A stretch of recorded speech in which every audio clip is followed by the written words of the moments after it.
जीने की तमन्ना हो, तुम मेरी जरूरत हो, मेरे ख्याल से तुम बड़ी खूबसूरत हो, मेरे ख्याल से तुम बड़ी खूबसूरत हो।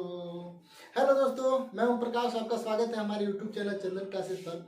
पिछले वीडियो में हम लोग देख चुके हैं एक्सरसाइज 3.1 का सॉल्यूशन, और उससे पहले वाला वीडियो में कॉन्सेप्ट देखे थे। हम लोग स्टडी कर रहे हैं अभी chapter number 3 linear pair of equation. ठीक है, क्लास 10th का है। आज हम लोग देखेंगे 3.2 का कॉन्सेप्ट। जैसा कि पिछले वीडियो में हम लोग देख चुके थे कि पेयर ऑफ लीनियर इक्वेशन, अगर कोई दो लाइन हो हमारे पास और उनका ग्राफ जब हम बनाते हैं तो वो तीन तरह का ग्राफ बन सकता है। ठीक है, या तो एक दूसरे को कट करता है, या तो दोनों ओवरलैप कर जाता है, मतलब कोइंसाइड कर जाता है। एक लाइन जिस पर बना दूसरा लाइन भी उसी पर बन जाता है, या पैरेलल हो सकता है। वो हमको कब पता चलता था? जब ग्राफ बनाते थे तब। लेकिन ये थोड़ा कॉम्प्लिकेटेड नहीं है कि हम ग्राफ बनाने के बाद ही पता कर पाएंगे कि उसका इक्वेशन का कैसा बनेगा ग्राफ। मतलब वो लाइन इंटरसेक्टिंग होंगे, पैरेलल होंगे या कोइंसाइड होंगे।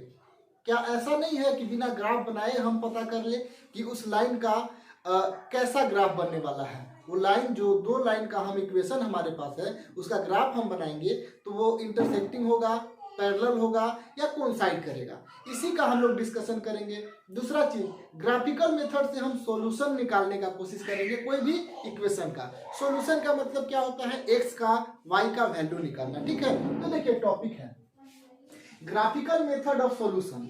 ग्राफिकल मेथड से सॉल्व करेंगे पेयर ऑफ लीनियर इक्वेशन को। ठीक है, सपोज हमारे पास जो ग्राफ बनाना है, लेकिन उससे पहले हमारे पास इक्वेशन कुछ ऐसा होता है 3x + 2y + 10 = 20। एक इक्वेशन हो गया। दूसरा इक्वेशन कुछ भी हो सकता है 4x + 3y - 10 = 0। ठीक है, या 20 नहीं =0 हो जाएगा। ठीक है, इस साइड में लाके हम सॉल्व कर देंगे। ठीक है, इस तरह का इक्वेशन होगा। तो सपोज हम लोग मानते हैं दो इक्वेशन।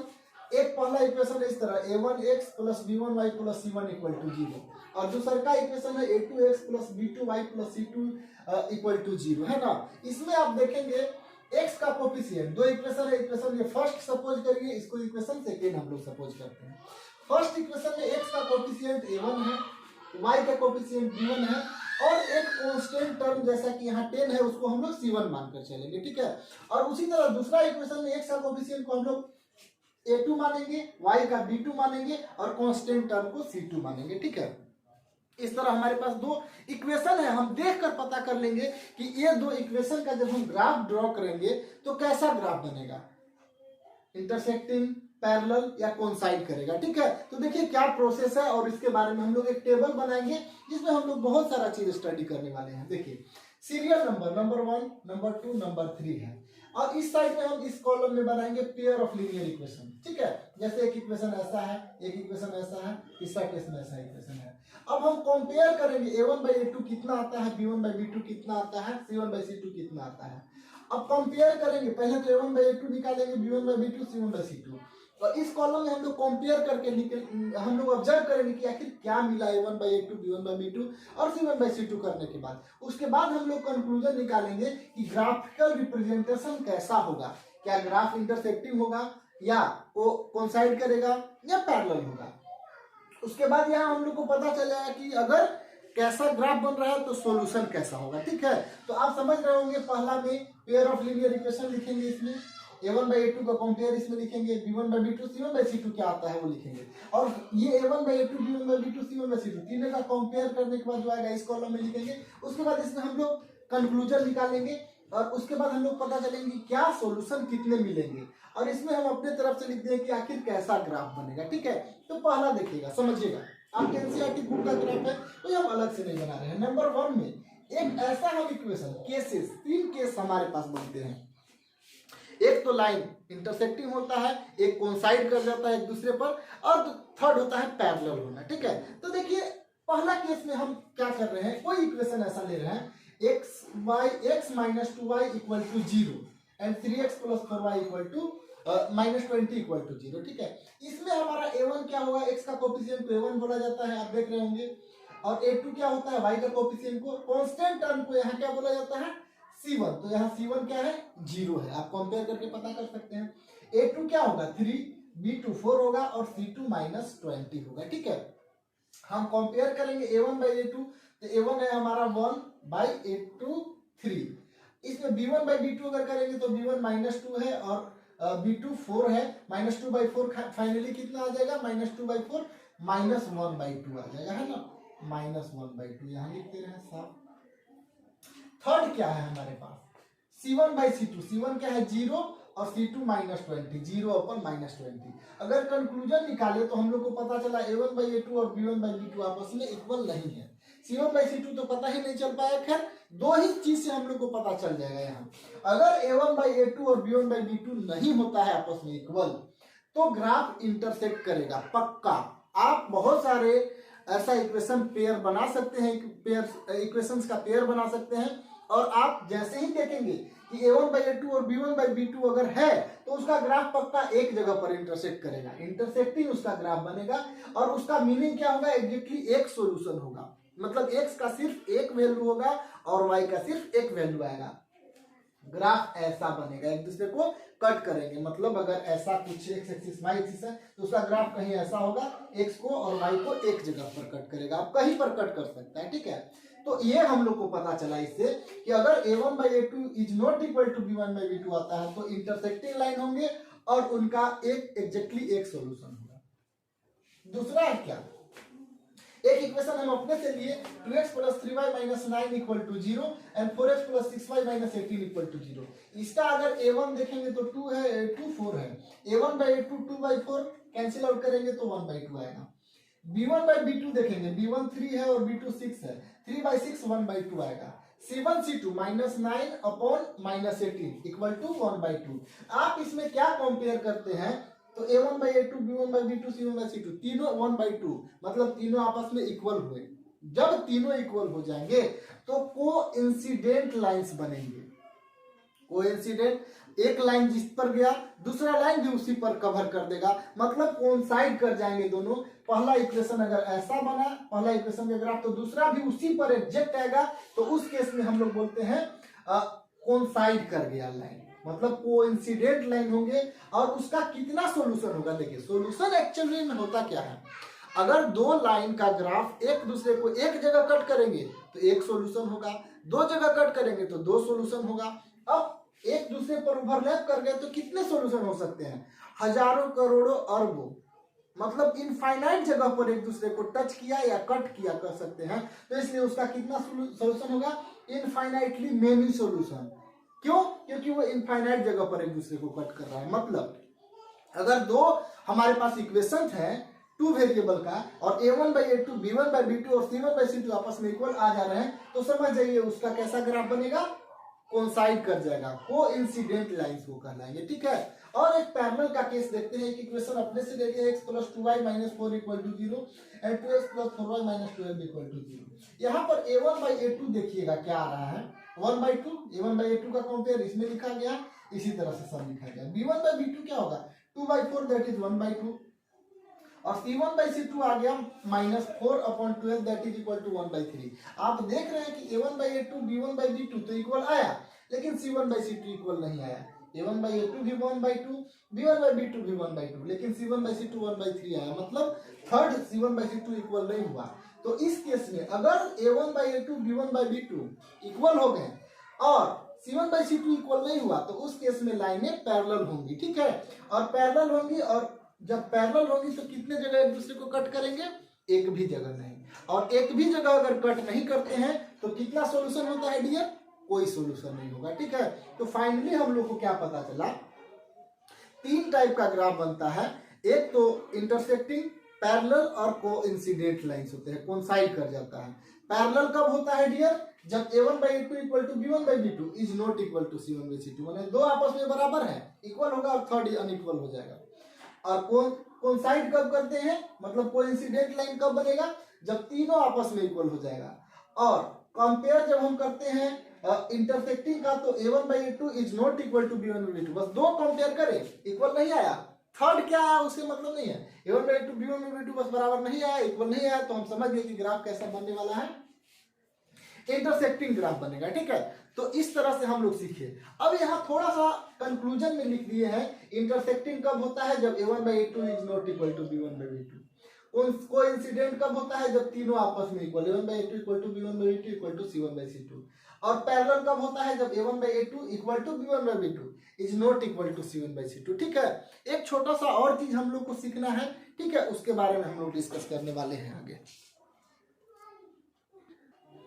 चलिए एक छोटा सा बात हम लोग जानेंगे, जब दो लाइन का ग्राफ बनता है तो एक होता है कंसिस्टेंट और इनकंसिस्टेंट का क्या लॉजिक है समझते हैं। देखिए कंसिस्टेंट, जब दो ग्राफ एक दूसरे को कहीं ना कहीं टच करते हैं तो उस केस में हम लोग बोलते हैं कंसिस्टेंट, ठीक है। वो लाइनें क्या है, कंसिस्टेंट है।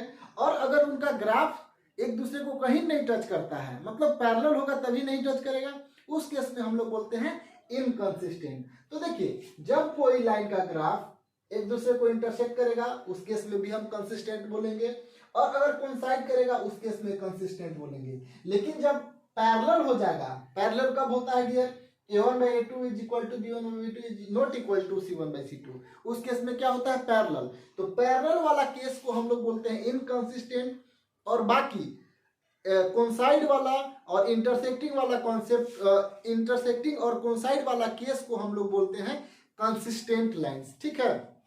तो अभी हम लोग क्या देखे, कंसिस्टेंट और इनकंसिस्टेंट, अगर ग्राफ एक दूसरे को टच करता है दो केस में कंसिस्टेंट होगा, एक पैरेलल वाले केस में इनकंसिस्टेंट होगा, ठीक है। एक छोटा सा चीज आप देख लीजिए यहाँ, इसका कन्वर्स बिल्कुल है पॉसिबल। देखिए जैसे हम लोग क्या समझे, अगर a1/a2 is not equal to b1/b2 तो लाइनें इंटरसेक्टिंग हुए, इसका बिल्कुल कन्वर्स भी पॉसिबल है। अगर लाइन कोई ग्राफ का इंटरसेक्टिंग हो रहा है तो समझ जाइए कि a1/a2 और b1/b2 आपस में बिल्कुल बराबर नहीं हो पाएगा, ठीक है। अगर a1/a2 equal to b1/b2 equal to c1/c2 आया है तो उसका ग्राफ पक्का है कि कोइंसिडेंट होगा, ठीक है। लेकिन अगर आपको इसके बारे में नहीं जानकारी है और कोई ग्राफ दिया हुआ है, ग्राफ कोइंसाइड कर गया मतलब ओवरलैप कर गया, तो पक्का उसका a1/a2 b1/b2 और c1/c2 सेम ही आएगा रेशियो। यहाँ भी वही केस है पैरेलल के केस में, ठीक है। पैरेलल लाइंस के केस में अगर आपको दो ग्राफ दिए हुए हैं इक्वेशंस के और ग्राफ पैरेलल, उसका लाइन पैरेलल जा रहा है, तो पक्का होगा a1/a2 इक्वल टू b1/b2, लेकिन c1/c2 इसका बराबर नहीं हो पाएगा, ठीक है। फिर हम लौटते हैं, अब हम लोग बिना ग्राफ बनाए पता कर सकते हैं कि इस दो इक्वेशंस का ग्राफ कैसे बनने वाला है, ठीक है। अब इस टॉपिक का जो नाम है वो ग्राफिकल मेथड से सॉल्यूशन हम लोग करेंगे, ठीक है। Graphical methods of solution of pair of linear equation in two variable, ठीक है। अब देखिए हम लोग x का वैल्यू, सॉल्यूशन करने का मतलब क्या होता है, x का वैल्यू निकालना, ठीक है। अब x का वैल्यू कैसे हम लोग निकालेंगे, इसका बहुत सारा आगे मेथड पढ़ना है, जैसे एलिमिनेशन मेथड पढ़ना है, सब्स्टिट्यूशन पढ़ना है और क्रॉस मल्टीप्लिकेशन पढ़ना है। लेकिन उससे पहले हम लोग को एक्सरसाइज 3.2 में पढ़ना है, ग्राफ को बनाएंगे उसके बाद एक दूसरे को जहां इंटरसेक्ट करेंगे वही सॉल्यूशन होता है। मतलब हम लोग सॉल्यूशन निकालेंगे ग्राफ का, कोई भी इक्वेशन का सॉल्यूशन निकालेंगे by the method of graphical method से निकालेंगे, ठीक है। ग्राफिकल मेथड से हम लोग निकालेंगे और वो कैसे होता है उसको हम लोग थोड़ा सा देखते हैं। चलिए एक एग्जांपल से हम लोग देखते हैं डियर, ठीक है। आपके बुक का एग्जांपल नंबर 4 है, ठीक है। जैसे x + 3y = 6 and 2x - 3y = 12, दो लीनियर इक्वेशन है, इनका ग्राफ हम बनाएंगे। ग्राफ कैसे बनाते हैं पिछले एक्सरसाइज में बहुत अच्छे से हम लोग सीखे हैं, ठीक है। अगर आप इसका ग्राफ बनाएंगे तो कुछ ऐसा ग्राफ बनेगा, x + 3y = 6, ये पहला लाइन है, उसका ग्राफ ये होगा, और 2x - 3y = 12, इसका ग्राफ ये होगा। आप नोटिस करेंगे कि ये एक दूसरे को कहां पर कट करेंगे, 6 पर और 0 पर, इस पॉइंट पर कट करेंगे। तो जहां पर कट किए उसका पॉइंट आप देखिए, पॉइंट क्या हुआ, x का वैल्यू है 6 और y का वैल्यू है 0। यहाँ पर x का वैल्यू 6 है, y का वैल्यू 0 है। ग्राफ बनाया हुआ है, बुक में आप देख सकते हैं। हम ग्राफ बना नहीं रहे हैं, ठीक है। कैसे कंस्ट्रक्ट किए हैं ग्राफ हम नहीं बता रहे हैं, डायरेक्ट हम आपको ग्राफ उतार के समझाना चाहते हैं कि अगर एक दूसरे को कट किया 6 0 पर तो उनका सोल्यूशन एक ही होगा। एक जगह पर कट गया है तो x का जो वैल्यू होगा वो x का सोल्यूशन देगा और y का वैल्यू होगा वो y का सोल्यूशन देगा, ठीक है। इस लीनियर इक्वेशन का आंसर क्या हुआ, x इक्वल टू 6 और y इक्वल टू 0। अगर x 6 रखेंगे और y 0 रखेंगे तो ये दोनों इक्वेशन को सेटिस्फाई करेगा। ठीक है, मतलब अगर कोई लाइन है, सपोज इसके ऊपर दूसरा इक्वेशन होता है, ठीक है, दूसरा इक्वेशन होता है एक दूसरे को, सपोज ऐसा ग्राफ बनता है उसका, ठीक है, कुछ ग्राफ ऐसा बनता है, ये इस तरह से इस तरह से, ठीक है, और यहाँ जो कट करता वो 3 और 2 पर सपोज कट करता है, ठीक है, तो उसका सॉल्यूशन क्या होता, x equal to 2 and y equal to, sorry x का वैल्यू 3 है ना, तो x equal to 3 and y equal to 2 होता है। ठीक है, तो हम लोग ग्राफिकल मेथड से सीखेंगे, अगर कोई लाइन एक दूसरे को कट करते हैं 3 2 पर, तो x का वैल्यू उसका 3 होगा और y का वैल्यू 2 होगा, और यही उस दो सॉल्यूशंस का, दो इक्वेशंस का सॉल्यूशन कहलाएगा। ठीक है, तो हम ऐसे तो सीखेंगे क्या, elimination, substitution and cross multiplication, लेकिन एक ग्राफिकल मेथड से भी हम लोग सीखेंगे, जो अगले एक्सरसाइज 3.2 अगला वीडियो में जो हम बात करेंगे, उसमें बहुत सारे क्वेश्चन है जिनका ग्राफिकल मेथड से सॉल्यूशन हम लोग को करना है। तो हम बाय द वे उसमें बताएंगे कैसे ग्राफ कैसे बनाया जाता है। ठीक है, बाकायदा हम ग्राफ बनाएंगे और उसके बाद उसको हम डील करेंगे कि कैसा ग्राफ रहेगा तो कैसे सॉल्यूशन निकाला जाता है। ठीक है, मूल बात यह है, सिंपल में हम लोग सीखे, जिस पॉइंट पर वो एक दूसरे को कट करेंगे तो वहां पर ही सॉल्यूशन कहलाएगा। अगर एक जगह कट करेगा 3 2, तो of course x equal to 3 y equal to 2। कभी कभी ग्राफ ऐसा बनेगा कि एक दूसरे के पैरेलल हो जाएंगे, तो ऑफ कोर्स नो सॉल्यूशन, जैसा कि हम अभी चर्चा कर चुके हैं। और अगर कोइंसाइड कर जाएगा तो इनफाइनाइट सॉल्यूशन हो जाएगा। इस पे हम लोग डिस्कस करेंगे इसके बारे में अगले वीडियो में। ठीक है, तो ये हमारा कॉन्सेप्ट आप कंपेयर करके देख सकते हैं पहले ही कि ये दो इक्वेशन है उसका ग्राफ कैसे बनने वाला है। जैसे कि इसका देखिए, इसका हम कैसे पता कर लिए कि इंटरसेक्टिंग बनेगा, आप देख के ही पता कर सकते थे। a1/a2 निकालिए, a1/a2, a1 कितना है 1 और a2 है 2, a1/a2। b1/b2 कंपेयर करिएगा जरा, b1 क्या है 3 और b2 है -3, that is equal to -1। a1/a2 is not equal to b1/b2, है ना, क्या आया a1/a2 और b1/b2 आपस में नहीं आया, इसीलिए इसका ग्राफ ऐसा बना। ठीक है, जैसा कि हम जानते हैं a1/a2 is not equal to b1/b2 जब होता है तो उस केस में ग्राफ कैसा बनता है, इंटरसेक्टिंग। तमाम चीजों के बारे में हम लोग डिस्कस करेंगे अगले वीडियो में 3.2 में। इसमें सारा क्वेश्चन आपको सॉल्व करके बताया जाएगा, कैसे ग्राफ बनाया जाता है और सोल्यूशन किस तरह से निकाला जाता है। ठीक है, अगले वीडियो में मिलते हैं।